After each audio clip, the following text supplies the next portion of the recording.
মধ্যপ্রাচ্যের মরুর দেশ সৌদি আরবে বিরল আবহাওয়া বিরাজ করছে। দেশটিতে যেখানে বছরের অধিকাংশ সময় প্রচণ্ড গরম থাকে, সেখানে তাপমাত্রা নেমে গেছে শূন্যের নিচে।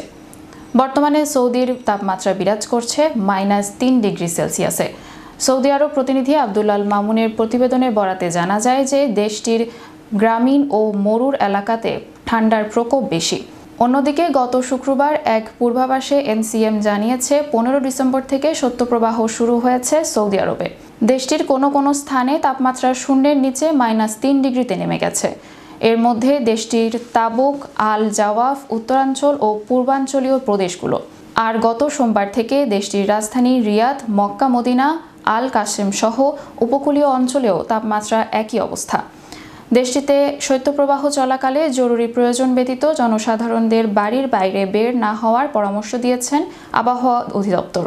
এছাড়া ঠান্ডা থেকে বাঁচতে প্রয়োজনীয় ব্যবস্থা নেওয়া এবং সৌদি সরকার এ সংক্রান্ত গাইডলাইন অনুসরণ করতেও জনসাধারণদের প্রতি আহ্বান করেন।